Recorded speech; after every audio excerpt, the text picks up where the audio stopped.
All right, everybody, welcome to another episode of the Manaverse Podcast. I'm your host, Tom Traplin, and I have with me today the co-founder of Playmore Games, Jouni Jussilla. I hope I said your name correctly. I probably should have asked that It's close before enough. jumping into it. Close Jouni, enough. All yeah, right. Jouni. Jouni is here to talk about Dized. Dized. It's a digital companion designed to be used next to physical tabletop games. And we all know that one of the biggest obstacles to picking up a new game is learning the rules. And that's why we often refer to our friends to teach us. It creates a much better learning experience and actually gets us into the game faster. Well, imagine having that exact same experience in a highly interactive and engaging app with an ever-expanding library of tutorials that you can use to teach anyone how to play. No need to slog through a 15-page rulebook before you can even get set up. Well, you just jump right into the game and start learning as you go. Well, this is where Dized comes in. Dized is it's where players can learn games while they play and enrich their tabletop gaming experience, and it can do everything from smart tutorials to full game expansions. Uh, it brings the best of video game tutorials to the board game table, and that's what we're going to find out more about today. So, Joni, welcome to the podcast. Thank you for being here. I really Well, appreciate it. thank you very much. It's very good being here, and you actually covered a lot of the stuff already, so so I can actually start diving deep into things. So hey everybody, my name is Jouni. I'm the co-founder of Playmore Games, the company that's doing Dized. We started this company actually quite a few years ago with Tommy in 2014, and we started by publishing a board game called Race to the North Pole. And with this game, we went to game shows around Europe and in the States, Gen Con, Spiel, obviously the big ones, UK Games Expo, Play Modena in Italy, and the Cannes show, Festival de Jeux in France. And we were there with this game, but we were very actively networking in the industry, and we talked with all the publishers that we possibly could, and talked about our dream of building a digital service in this industry. And we pitched all sorts of funny ideas like digital game expansions and game masters for game, maybe AI players and interactive tutorials and whatnot. And interactive tutorial was something that every single publisher sort of stopped our pitch right there. That wait, this interactive tutorial, what do you mean by that? And at this point, it was only an idea. We pitched it as, well, you know how video games used to come with manuals, like board games do. But then video games figured out a way that, hey, you know what? We can actually implement this to be part of the game. The game teaches you how you play while you play. And 20, 30 years ago, you might have thought to yourself that, you know what? Today I'm going to learn how to play that game. You don't have that thought anymore because you only you only think that today I'm going to play that game, and you know that there is no friction. You can start playing immediately, and you learn what you need to know when you need to know that in the game. So we can, with digital devices, smart devices, and computers, we can do the same thing for board games. It's not exactly one-to-one the same thing because obviously it's a physical product, and we can't follow everything that's going on in the game exactly. But we know enough to give this same experience for board game players, and publishers loved this idea. This was an idea that could bring board games from rule books, how they've been learned for a long time, uh, and other methods where you need to learn the rules up front and before you can play, to being really the 21st century household entertainment product that typically in today's day and age should be plug and play. It's an entertainment product. It should be entertaining immediately, and Mm-hmm. and that's why we wanted to then figure out a way, how do we make board games to be such a thing that you can sit down and start playing immediately without depicting how the game has to be designed. So we still wanted to all the game designers to have the full imagination and possibilities in their game design, and actually even expand to that, but focus on the game experience, and especially the first time gaming experience, and make it something that will be always an entertaining experience. We had so many times when people say about games, especially publishers, and about their own games, that when they start teaching it, and we're kind of like, wait, what? This seems to be a lot, and they go like, no, this is an awesome game once you know how to play it. And what skill or talent in life isn't like, oh, speaking Spanish is awesome once you know how to do it. Playing violin is awesome once you play how to do it. The journey there oftentimes wasn't, and this is what we wanted to change. And we looked at very closely at how video games do it, and we wanted to focus purely on this experience. And let's make the whole session feel like we're not even learning a game. We're playing the game, we're having fun with it, and at the end of it, we kind of realized that, oh, I guess we actually learned how to play the game at the same time, huh?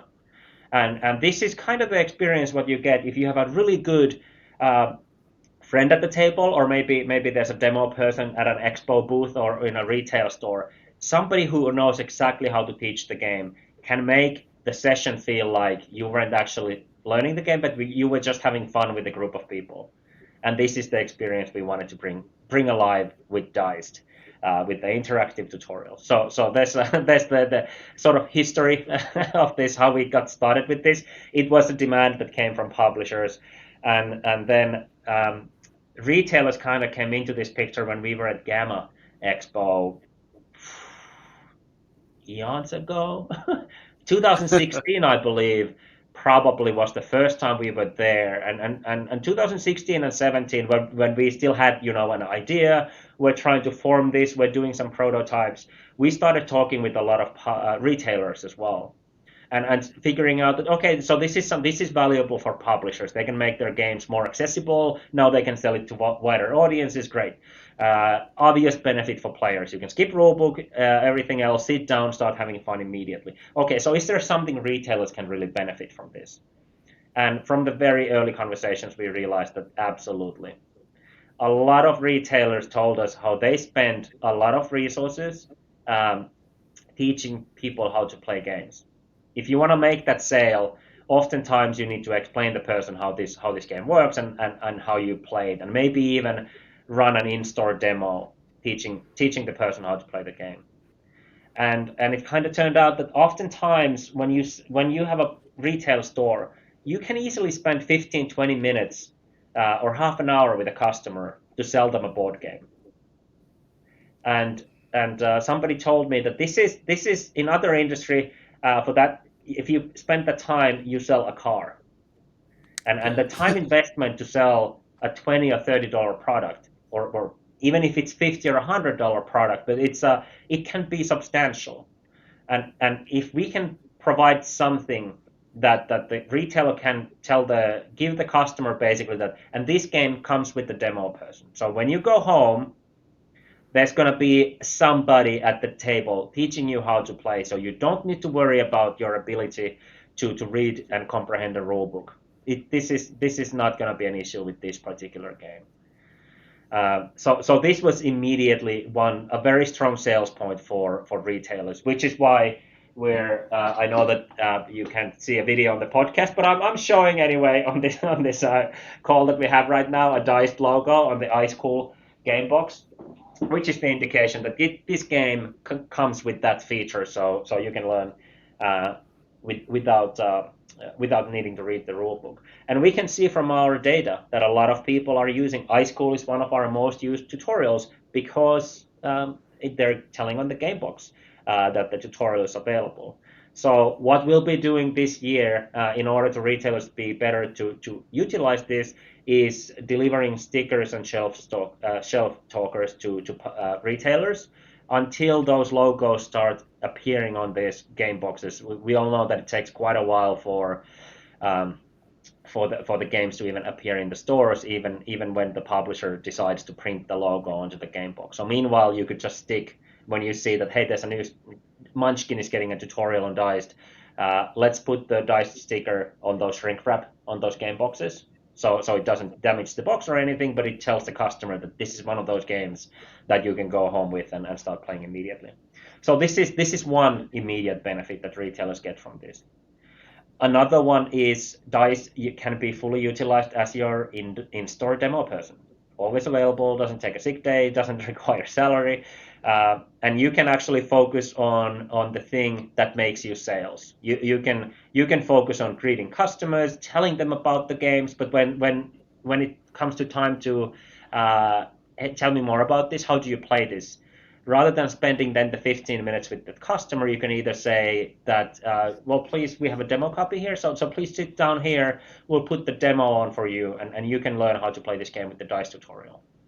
And this can be even like a special tutorial on dice that doesn't even run you through the full game, but publishers can create, for example, a 15-minute demo of that game, exactly what you would do at an expo. Okay, this game takes 1.5 hours to play fully, but what we'll do today, we're going to play through this very cool part of this game that is the essence of the game. And if you like this part of the game, you will love this game. So customers could just go to the table, Dice tells them how to set up the game to that exact situation, and then they play a few turns, and that typically is enough for them to decide that if this is a game for them or not. And at that point, you would start talking with the continue the discussion with the customer again. Did you guys like it? Well, fantastic. Let's take a new copy here and make the deal and just so it's a sales tool basically, what it is for retailers. And that's best how you can utilize it. And then you're saving a lot of money on not having people to, for example, spending time learning how to play every single game that you carry, especially in today's market where there's so many new games being published all the time. So this kind of frees you that time. And also, like what somebody just pointed out to me, that during the pandemic, a lot of so before I go to that, a lot of retailers told us that, well, I don't know about this. This is kind of like, it feels like this might be replacing me. And we didn't really understand this. And we had a few conversations about this. What exactly do you mean? Like, how does an app replace you? Like people were afraid that this will, like retailers, that this will, I will lose my business because of this app. And one of the things was that my community comes to me to learn these games. And we were skeptical about this. I didn't think that the retailers are only standing because they teach people how to play games. And we thought anyway that there should be as many different ways possible as you can imagine, so that everybody have this. Some people love rulebooks, some people like to watch videos, some people like to learn games from other people. We want to kind of create something that would cater even all to all those needs, and even to people to whom none of these are an option. So there's more ways to get into these games. So we didn't really see that reasoning there, and especially during the pandemic, seeing how retailers have been retailers are the frontline workers of the board game industry, and they have many of them have not only survived but even thrived selling board games and offering a really valuable thing for that has helped people coping with this whole situation. So my hat goes off to retailers being able to survive through this era and finding those new ways to do business, and also being able to, when you might have had a limited, for example, the playing spaces in board game stores were closed, and this freed up some time to do other things and free up some do some other things, and a lot of those things have turned out to be very successful. Well, now that we're coming, and I'm knocking on wood, hopefully till the end of the pandemic, hopefully we're at the time when we can start going back to the stores and starting playing at those stores again. Well, now the retailers who have now invested that time that they freed up earlier into doing these other functions, now instead of having to add back that time that you spent on demoing games, hopefully Dized could be that service that allows you to demo those games, and you can actually keep doing those things that you created during the pandemic that are working for you business-wise. So our whole goal with Dized is to help this entire industry grow. Not only publishers, but retailers, make board gaming better for everybody and easier to access, because board game industry has been growing for the past 10 years with very good numbers.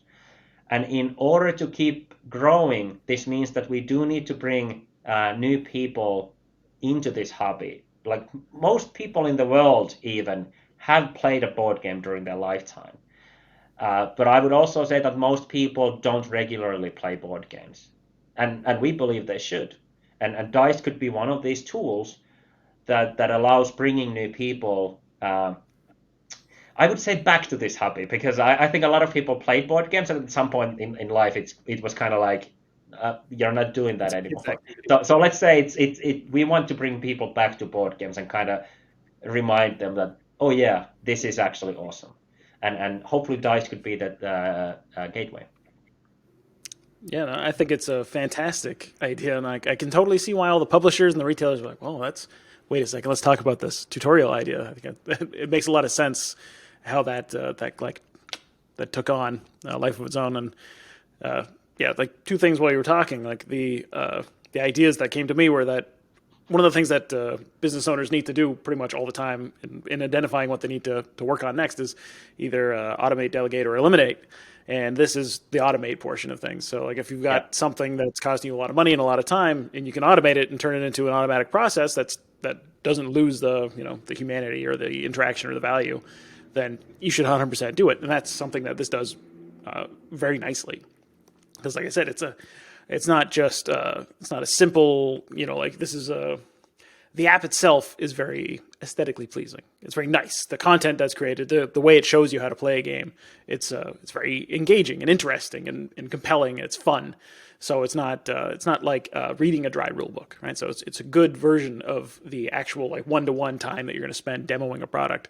It's a good way of automating that process. I didn't really go too deep into how the Dice tutorial actually works. I could have spoken a bit more about it. We have material available online for retailers. If you, for example, just contact us or go to dice.com/B2B, where you will find information for the industry and videos and more in-depth information. But I should have mentioned that what the interactive tutorial means is we're trying to simulate like you had a person at the table who can adapt to what's happening in the game. So the whole tutorial usually starts by it asks how many players do we have today, and then it gives you the setup for that specific player amount. There might be other things that affect the tutorial in the beginning, like are you playing with a new copy of the game, or you are. Well, then let's go. There's once you punch out the punch boards, we need to assemble a few things first. So let's go through those step by step, and all the information is there as a visual 3D animation, as a voiceover, and as text. So it supports different learning styles. Everybody's getting the information at the table at the same time. So there's very little room for misunderstandings. So this just creates the very robust, coherent learning experience. And the whole tutorial continues like that. The tutorial might ask you in the middle of the game to everybody draw a card now from the deck. Now, did anybody get a red card? And if you say, oh, yeah, okay, I actually did, so you tap the app, yes, we did get a red card. Okay, so now that we have red cards in play, we need to know the following rules. But if you say, no, nobody got a red card yet, then it's okay, well, so then let's move on with the rules we already know. So you're only bringing up rules that players have to implement immediately. And this is a sort of, if this expression is allowed, flattening the curve in a sense that you're not given too much information where it goes over the kind of buffer memory limit that you have, but it's a small chunk of information, and because you're implementing it immediately, that knowledge turns into skill through the action. Okay, so this is how you move your pawn now. Okay, I do it, and now this kind of becomes a skill. I don't need to try to remember anymore how it was done because I already did it. And it starts to kind of build into my muscle memory, and I know how to do it. And this frees you more. This frees more mental capacity. I call it buffer memory because I'm a programmer. And so it frees you a bit more, brain power to remember the next thing that you'll be implementing then immediately. And this is the whole thing why it really makes the experience better and focuses on the player experience, because that doesn't feel like learning. It starts to feel like learning when you go over that threshold where you have too much knowledge in your head, and now you need to try to remember everything, and then trying to start implementing it bit by bit. And this is the key to the Dice tutorial, and why it works so well compared to, for example, rule books, where you typically need to learn everything up front, or when people have been taught board games to me, they don't usually tend to teach them gradually. They just like, no, well, there's just a couple of things more, and then we can start playing. And it's very typical that they try to teach you everything up front. And for you, it's just like, it goes over your head. The funny thing is that when we've been running this at expos, and thousands of people have learned how to play these games with the dice tutorial, even in a noisy expo hall. We just have a screen with a like a USB speaker on the table, and that's been enough. And people have told us during the show that this was actually nice because we got to be here. This tutorial, because it's not a video that would just, it's not a video at all. It's more like a video game. I shouldn't even have said the word video. It's not a video. Let's make that clear. But people have said that because it paces out the information, every time you need to take an action in the game, the tutorial pauses. It's waiting for you to accomplish. For example, now play a card from your hand, and the tutorial won't continue with the teaching until you actually play that card, and then you tap the tutorial that okay, card is played. Now let's move on. And so that a lot of people have told us at these shows that complaining about some demo people because they are there 8 hours a day and they're trying to get as many people through the demo table as possible. So they tend to go fast, and oftentimes there might even be strangers at the table, and you don't want to seem to be like an idiot who didn't understand the information. So you might even if you missed something, you kind of feel like maybe the other people understood it, and I don't feel like asking. And this is something I can also relate to. This has happened to me. I've been at those expo tables when I feel like, oh, I work in this industry. I'm not allowed to ask a stupid question. If these people here are understanding this, then I should be, and I'm just nodding along. So Dice sort of offers an experience where you can just be with your friends, and kind of like if you don't understand anything, something, you can easily blame the app. Oh, I think they could have made this a bit clearer in the explanation. But it's more easy to criticize that than yourself for not understanding. So that's kind of why I like Dice as well, because it's if you didn't understand something, you can always blame it on the app, and no one's feelings are. I feel dumb because somebody talked over your head and gave you an information dump right at the beginning. Yeah, like I think what you're talking about is really. I think it's important beyond just the app, like it's just the idea of learning something new. I think the process is, like you said, the flatten the curve instead of having what the traditional method is basically like, here's all the information up front. You might not need any of it right away. You might not encounter this in this particular situation in this game right now, but here it is. You've got to remember everything. And it's like you've got this, like steep up curve, right, where it's all right here, and then like, okay, now get playing. That's a challenge. That's the obstacle, right? That's the wall of info. Like I've like the idea of trying to like pick up a new RPG system is a challenge, right? Because you're like, I've got these big books that you have to learn to be able to play this game. Whereas it seems like the way that Dized works is that you kind of break it down into small little steps, right? You learn the thing, execute the thing, learn the thing, execute the thing, and then you just kind of like, and you climb the stairs, and then you find out that you've learned the whole game and everything that you need to know in order to have fun. That seems like a much better way of going about doing it, and I think it makes a lot of sense. It's been funny to and so at expos we don't have the rulebook at the table at all. Like we don't want people to, when we were kind of showing people how Dice works and everything, we didn't want them to open up a rulebook and learn anything from there, because obviously that would mean that then Dice is not doing its job. You need to be able to fully learn this game without using the rulebook. So we didn't even have that available at those tables, and we never needed to. But it was funny in some cases when players were saying, like after the tutorial, that you know what, I thought this game was harder. Like one reason why I never looked into this, it was because I like Blood Rage, for example. I thought that this was a harder game, but it turns out it was surprisingly simple. And then we a few times we kind of like then take out the rulebook under the counter. This is actually the rulebook for the game, and when they go through it, they kind of go like, yeah. So did you skip some of this information in the tutorial, or what happened? They're like, no, it was all there. You know everything. Like when they go through the rulebook, they can read it and kind of see, yeah, I knew that, I know everything here, but I would have never guessed it was a 20-page rulebook because it felt like 6 or 7, because Yeah, you can because really you condense the had the information. experience that this was easy to learn, and then you think that the the game doesn't have that many rules, but actually a lot of them do. Um, and another thing that we often have encountered in the sort of, especially the hobby industry, um, Mhm. and even if we talk about casual gamers, like Carcassonne is something like that's super simple. It only has like 4 or 5 pages of rules. But for a lot of people, Carcassonne is super complex game, and this is um, like Tommy, for example, told me a story about his cousin who they bought Carcassonne, I think for Christmas, and they said that they just let Tommy know that, you know what, we bought this one game. It was called Carcassonne. It was awesome. We really liked it. And then Tommy said that, well, actually, I should have told you that we have a tutorial for it available, but I guess you didn't really need it. That the rulebook isn't that long. And she said that, are you kidding me? It took us hours to figure that game out.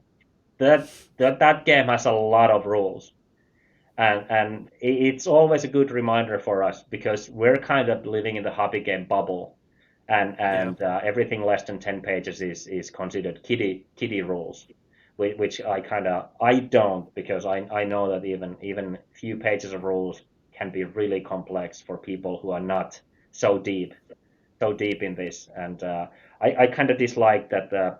To me, it's kind of like gatekeeping as well when people say like, "Oh, it's a baby game, only 5 pages of rules," and like 5 pages is a lot of rules to use an entertainment product. Um, there's a lot Yeah. of products that you wouldn't use if you coffee makers and stuff. If you needed to study 5 pages of rules, it would be like, this is stupid. It's, why do I need to do this? This should be designed in a way that it's easy to use.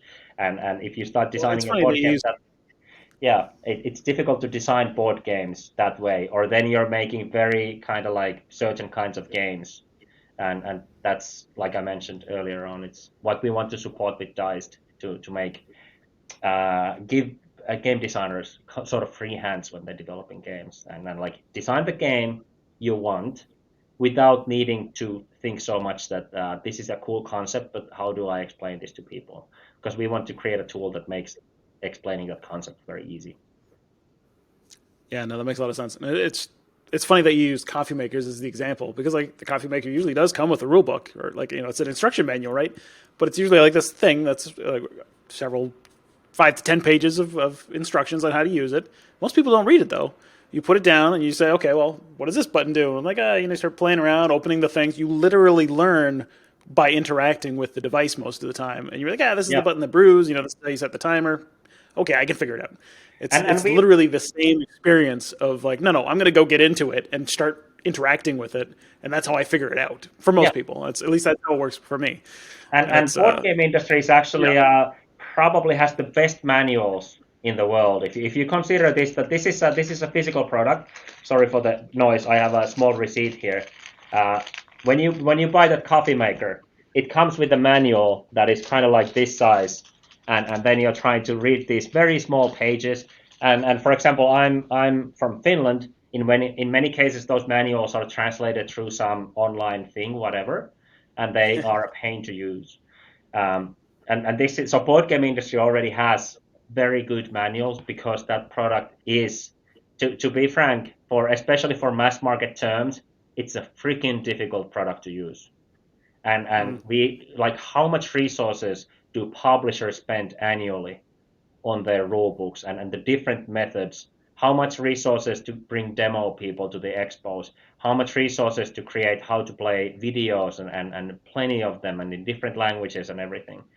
So we kind of want to save on those resources for the publisher as well, that just do this one tutorial that's easily can be used in any setting, at a store, at an expo, at a home, can easily be translated to other languages. Once you do the content, you just add in the translation, and then suddenly you have everybody anywhere can learn how to play your game with this one thing. So So we didn't just stop at tutorials. We knew that tutorial is kind of like a one-time product. It teaches you how to play the game, but even most board games, even when you know how to play, that it means that you know 85 to 90% of how to play. It's very rarely you know everything inside out. There's always situations that come up in the games that, right, because now you have that card on the table, but I have this castle placed here. So what actually happens now if I play this? So for these situations, we realized that, okay, we need to support players beyond the tutorial as well. So the tutorial gets you into the game, and then we have rules.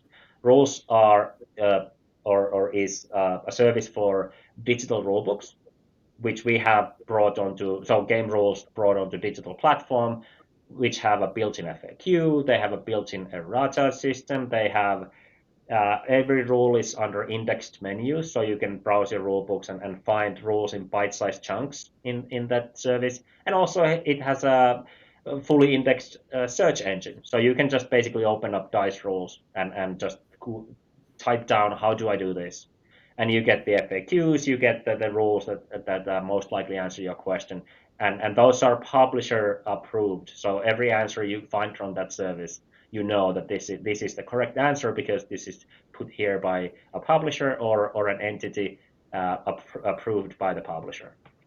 So rules is your tool that you'll be using after the tutorial.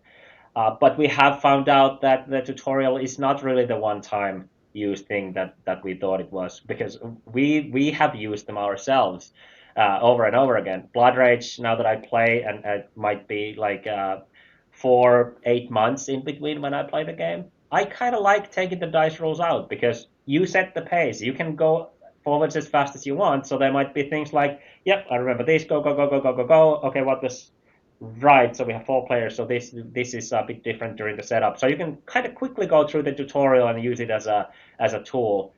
But it has usage out of that. I have some games that I don't have tutorial for. Spent a lot of time learning the game. Like, now we're gonna learn this game. Spent 6 hours on it. We played it fully. Great. Let's play again at some point. And then it's 6 months or 3 months later, and it's kind of like, yeah, we should have played it again a few times, because now if I start again, I need a refresher. I'm gonna have to invest an additional hour or two during that time just to refresh my memory how things worked. So Dized actually makes picking up that loved title that it's complex and isn't really like you have only played once or twice. Even after a while, it's easy to take that on the table, and let's just put the dice tutorial there again, and it'll run us through the things. Yeah, no, I've definitely had that same experience with Twilight Imperium. I remember Right. Yeah. my friend decided that this is a great game. I played this at my friend's house. Let's buy it and let's play with this group.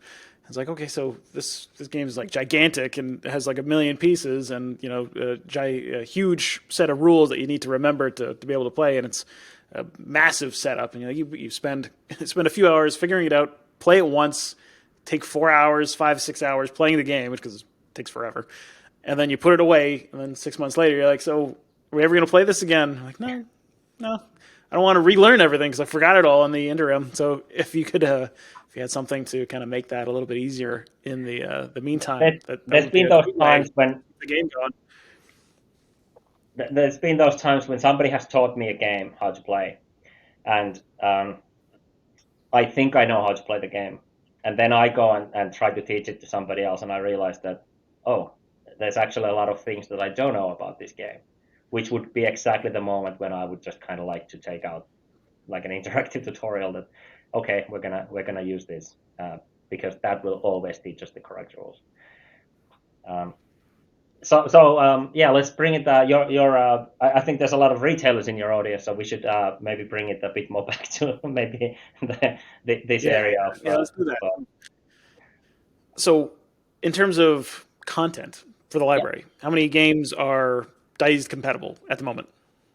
there's about 20 games that have tutorials right now. Almost 100 games that have rules published. Rules are obviously easier to do because it's just the game rules on FAQ. You just put that into the service and it's there. Tutorials require more design because there's a certain AI is a bit strong word for it maybe, but there's a lot of logic that goes into it. It's not a slideshow, for example, that would always go the same way, because you select how many players do you have, and there's certain conditions. Okay, if this has happened in the game, but that other thing hasn't, then we're going to show you that step. So there's a bit of logic when things are presented to you, and sort of a flow chart behind like in the back end, how the tutorial is designed. So you have your steps, how the tutorial will go, but then you just have some logic there that in which cases do you go into which steps. So tutorials take a bit more work to do. That's why there's less of them. And also we first developed the rules tool, and the tutorial tool only came out a few months ago. So we're only now starting to see these tutorials.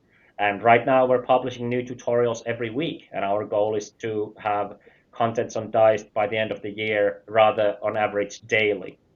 Rules and tutorials, and also what you mentioned, the extras, so score calculators and soundtracks and extra quests and missions and character builders, and the imagination is your limit there, because you can do a lot with the digital device. The bottom line is that I want to mention is that we designed Dice to be a companion app. So we always want the focus to be on the physical game and the physical tabletop game. There's plenty of platforms that allow you to. There's video games out there if you want to play on digital platforms, and platforms where you can play digital versions of board games, which I consider still to be video games. So we want to have the focus on the group that's at the table, and people spending time together and making that moment as, again, the experience. So anything we can do with the digital device, bring the soundtrack and the sounds of battle into the and the game session, and help with some bookkeeping and the tedious parts of the game, for example, like learning the game, make that feel easier, so you can actually focus on the good part of gaming, and that playing board games would only be about that good part of gaming. So a lot of things are coming, but yeah, to your question, about 20 tutorials, and at least one new tutorial per week from now on. As publishers take up the Dized banner and start really seeing the value of it and start pushing more tutorials out, hopefully that obviously the rate of expansion will increase. So good question. Do the publishers initiate the creation of the tutorial content, or how does that go about happening?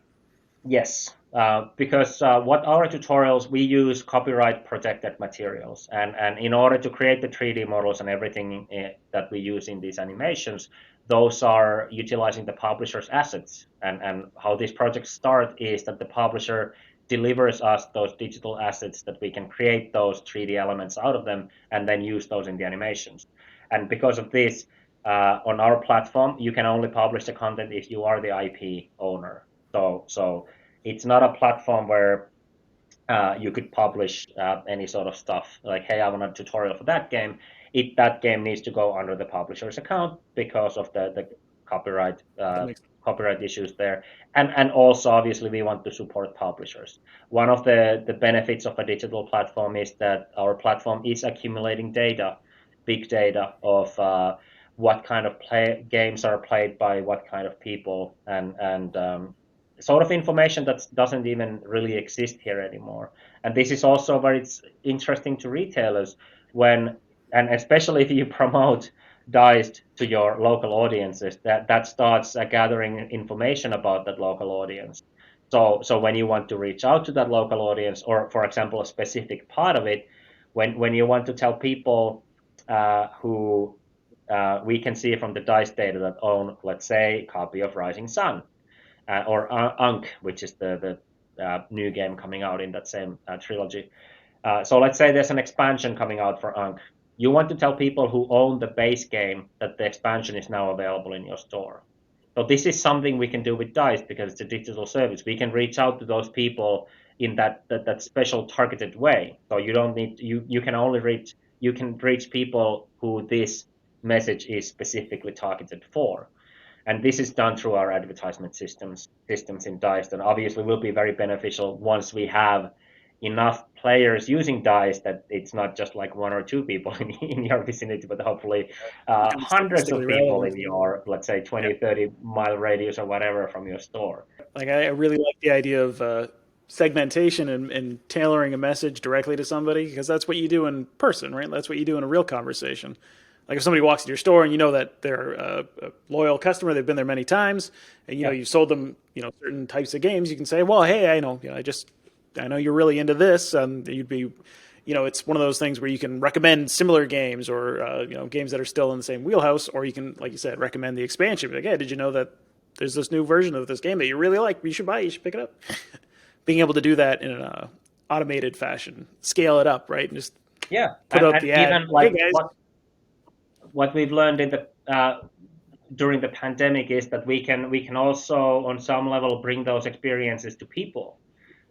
So instead of the people having to walk into your store and then you can give them that experience, what if our platform could be one of these channels that allows you to go to that person that, hey, I know you like these games.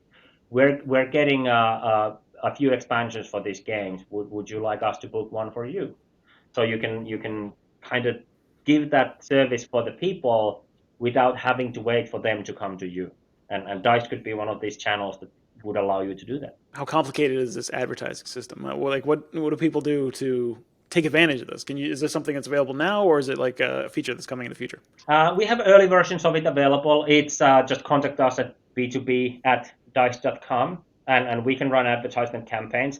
Right now, we're doing it more for publishers because we don't yet have enough of those local audiences. So if you're trying to reach, for example, your stores in Wisconsin or Arizona, like I want to reach my local audiences, we don't really have the capability for that yet. We need to accumulate, we need to get more users to use Dice. We need to get more of those local audiences to really kind of that to be beneficial, because otherwise those ads, in order for us to give you the 10,000 ad impressions or whatever, it's going to take a while to accumulate that with the 3 people that we know are around here. So that's why we need more robust user base here first. So for retailers, I would definitely say that the best thing, the most beneficial thing that you can do with Dice right now is to use it as an in-store demo person when those start running again, and just use it as a sales tool, telling people that learn the game with this, and this will be an easy game for you to learn. You'll be playing it tonight, and hopefully make quicker, faster, easier sales with that, and get happier customers, get people coming back. You know what? I really like that. So what else do you have for me? And that's why we really want Dice to be a very beneficial tool. And we expect people that they will start asking. And we already know our audience saying that I'm already looking for, like, my next board games, if it has that logo on the box, it's a big plus on the yes column for that game. Yeah, absolutely. I could definitely see it starting to snowball once it starts to really become more known and people start looking for it. I think it'll definitely take off. Is there anything that like retailers can do to kind of spread the word? Do you have any sort of like media kit or way that retailers can help let their customers know like that Dice is available? You should check it out. You should download it, like that kind of thing. We have a little bit. We're planning to have a lot more this year now that we're actually getting content, and it has taken us a bit longer than what we thought that, we're just going to do this in a year with proper resources, and we're just going to hire the talent that we need, and we know there's going to be technological challenges, but we'll overcome them. And we fell short on every of these fronts. We did not find we're in Helsinki in Finland, which is awesome because it's one of the hotbeds for video game development in the world. There's so many developers in Finland, but guess what? There's also a lot of companies looking for this talent. So there's a big sort of competition for this talent in Finland as well. So it took us longer time to find the senior developers we needed for the company. Also, we did a couple of crowdfunding campaigns, and even though they were successful, they weren't quite as successful as we were hoping for them to be. So we raised, which was always the plan. We raised a bit more money from investors, but it wasn't still the luxurious budget that we thought that we're gonna have 10 people working on this, and this is gonna be out in a year. So instead of that, we had 4 people working on 4 people working on it, and it took us 3 years to get it going. But now content is coming, so it's a good time for retailers to kind of be at least aware of it, try it out. When you see a game on Dice that you don't know how to play it, I recommend always people to at least learn one game with Dice to really understand what it is. A lot of people have told us that they only understood how great it was when they were learning the next game after Dice from a rulebook, and they kind of just realized that, you know what, like this wasn't this hard last time. What's going on? And then they kind of like, oh, because last time we had the app for this. I wonder if it's available for this game. And that's sort of when that eureka moment happens for, which is too bad. I wish it happened already, like when they are using it. Oh, this is a bliss. But the important thing is that it happens. So I recommend trying it out yourself. Many people say that, yeah, it wasn't quite what and a lot of people think it's videos and some sort of videos, maybe with videos with menus that you can hop into different parts of the thing or something like that. But it's really, really far from that. The only way to kind of really understand what it is to use it yourself. And also, obviously, if you're interested in this, you should use it yourself. So you actually know what you're telling the customer when you say how the tutorial works, when you have the personal experience of how it works. Exactly. So where can people go if someone's listening to this and they're like, how do I check this out? Where do I find it? How do I download it? Yep. Go to Dized.com. It's available on app for smart devices and on the web for computers. So, and it's the tutorials and rules are free to use. Extras will have a price tag on them, and the money from those we keep a commission. The publisher will get the rest. So this is a way to support publishers as well when people buy those extras. But rules and tutorials are free to use. We're monetizing those with the ads and these market reports once we have the data and that sort of stuff. So there's very low threshold of kind of people to enter this. So Dized.com is the place where you start at. And we would love to hear from retailers if they have ideas, questions, anything about Dized. That, hey, I wonder, could I do this with this? Or oh, it would be awesome if Dized could do something like this. We need to hear about those, because if we don't, then it's difficult to develop those features into the platform if we don't know that there's demand for it. So please let us know what you think, how it works, and how we can help you make more business with Dized. Yeah, absolutely. Feedback is crucial.